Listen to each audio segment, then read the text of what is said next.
Hi guys, as Liz Truss takes over from Boris Johnson, she has probably the greatest challenge on her hands in recent times. She enters number 10 with an economy facing recession, inflation running close to 20%, and a general cost of living crisis that desperately needs attention. Her first priority will no doubt be dealing with the root cause here, rising energy bills. Ben Chu from Newsnight explained the cost related to one rumoured solution, a price freeze on domestic energy bills. Have a listen. First, there's a key fact to bear in mind, and it's this chart. This shows the wholesale price of gas today. It's around 520 pence per therm, more than 10 times normal levels. UK domestic energy suppliers would still have to buy gas and electricity on European markets at the current vastly higher market rates, even if there was a domestic price freeze. And the government would have to cover the difference between those wholesale energy costs and any frozen price at which they sold energy to households. Now, that could be done by government guaranteed bank loans to energy suppliers, or it could be done by the government borrowing directly and simply giving the cash to suppliers to cover their costs. But let's be clear, either way, it would involve a significant increase in taxpayer financial liabilities. Price freezes are popular with the public, but they are not free for the public. So how large would those new public liabilities be? Well, estimates suggest simply freezing domestic energy costs at their current average annual level of £1,971 for everyone for a year would cost some £70 billion, perhaps as much as £100 billion. That would be comparable to the cost of the pandemic furlough. But there are alternatives. Now, before we get on to the alternative, I just want to look at this one first. So this idea of freezing energy bills at their current level. Now, the current level for many people is not sufficient. They should be frozen at a level from last year or even 2020. But let's say the bills as they are frozen at the £1,971 level. So how are the government going to do this? They're going to, as Ben Chu has pointed out here, they could issue government-backed loans to these companies. And we've heard about this and the problems related to this, where the energy companies would borrow money from the government, from the state. They would use this borrowed money to keep the freeze in energy prices in place, and then they would pay this back through higher higher bills over the next 10, 15, 20 years. So bill payers would pick up the tab here. They wouldn't pay it in advance, they would pay it over the next 20 years or so. The other alternative is where the government borrows money and compensates the energy companies by keeping the price low.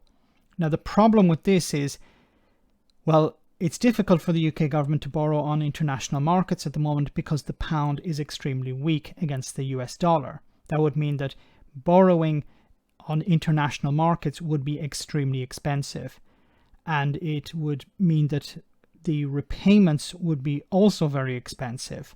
So this may not be a viable solution.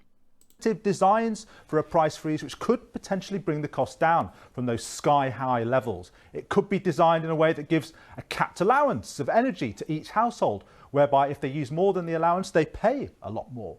Support could be tapered away from those with higher household incomes. Some of the costs could also be clawed back from energy producers through a windfall tax on their soaring profits. Now, so we have here a capped allowance. We also have this idea of more targeted support and a windfall tax. Now, the allowance would require a bureaucracy. It would require means testing, deciding who receives this funding and who does not. And unfortunately, when these plans are rolled out extremely quickly, it results in fraud.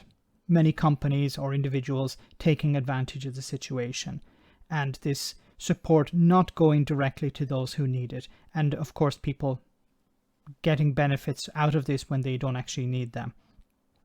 And we've seen also with the windfall tax could be used on the energy wholesalers, the energy producers, a windfall tax on them to pay to keep the the price freeze in place. But you would need to have a massive windfall tax, and I don't think the Tories or the Labour Party are talking about the numbers that are required. These would be sensitive design decisions, especially if the government sought to recoup costs from future household energy bills. But they are unavoidable and vitally important. Also unavoidable is grappling with the question of how long any freeze would be kept in place for. Would it be contingent on wholesale prices coming back down? That could be an open-ended fiscal commitment of unprecedented proportions.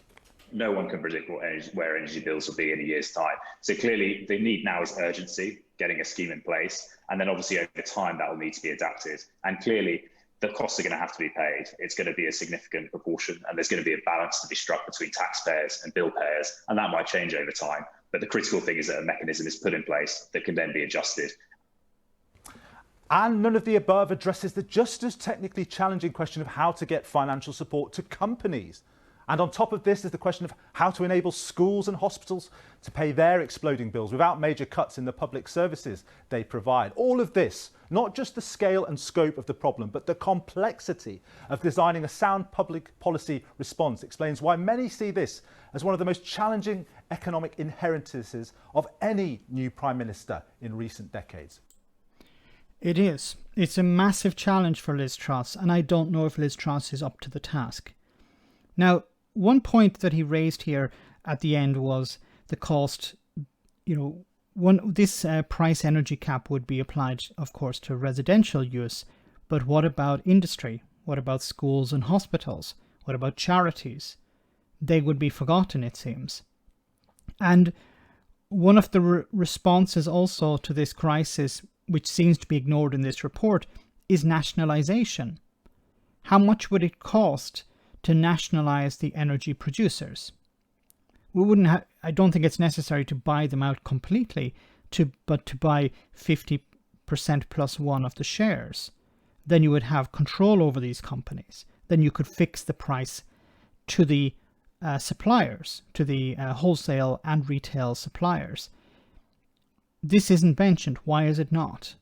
Yes, it would be extremely expensive, but freezing the energy at this particular rate, £1,971 for a year, is going to be, as he said here, perhaps £100 billion. Well, what is it for 2 years or 3 years? How long will it need to be frozen? And will £1,971 be enough? Perhaps it won't. Businesses are going to the wall at the moment. That's why it's so important that Liz Truss has something in place immediately. And unfortunately, she's still sitting on her hands. Let me know in the comment section, guys, what you think about all of this. As always, your comments are greatly appreciated. Thanks a lot.